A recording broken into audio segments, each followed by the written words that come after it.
In an astonishing turn of events, one of Canada's most iconic breweries, Molson, became the scene of a massive police operation.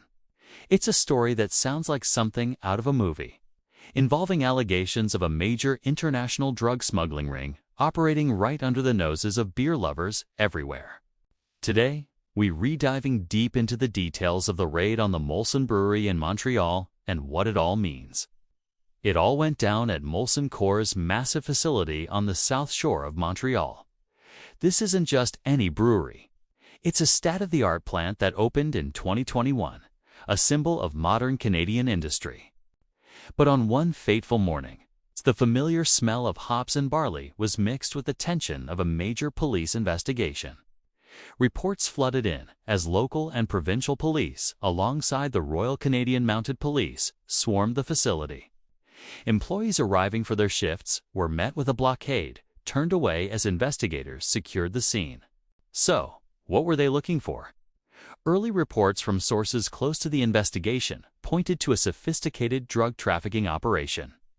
The theory was that a criminal organization had managed to infiltrate the brewery supply and distribution network. The method was allegedly clever, but risky. The smugglers were believed to be using the legitimate shipment of goods, possibly even beer containers or shipping materials, to conceal and move illicit substances across borders.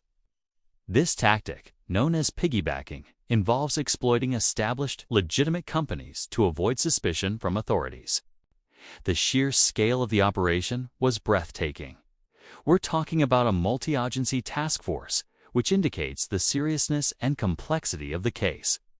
Such collaborations are typically reserved for high-level organized crime.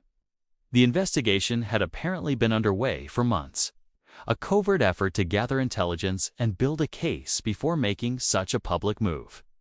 The raid on the Molson plant was the culmination of this painstaking work, a decisive strike intended to dismantle the network from a critical node.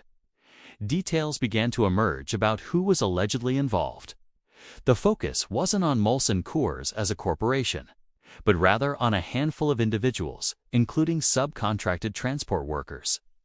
It's alleged that these truck drivers were the key players, using their access to the plant and its distribution routes to facilitate the movement of narcotics.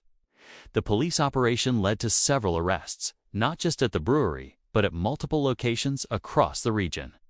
The individuals taken into custody are facing serious charges related to drug trafficking, conspiracy, and organized crime. In the aftermath, Molson Coors was quick to issue a statement. The company emphasized that it was fully cooperating with the authorities and that it was a victim in this situation, its name and operations exploited by criminals.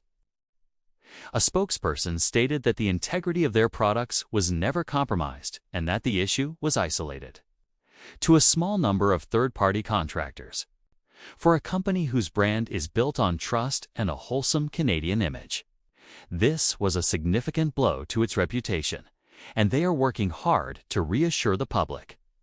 This incident shines a light on a much larger, global problem. Organized crime groups are constantly innovating, finding new and audacious ways to move their products.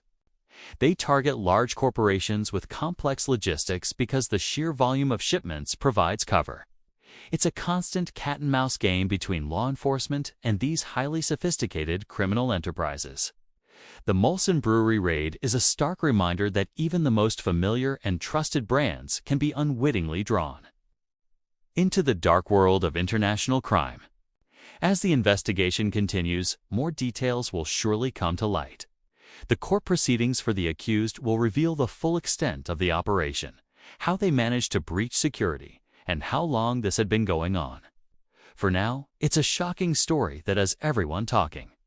What are your thoughts on this? How can major companies better protect themselves from being exploited by criminal networks? Let me know in the comments below. Thanks for watching, and if you found this report interesting, don't forget to like and subscribe for more deep dives into the stories happening around us.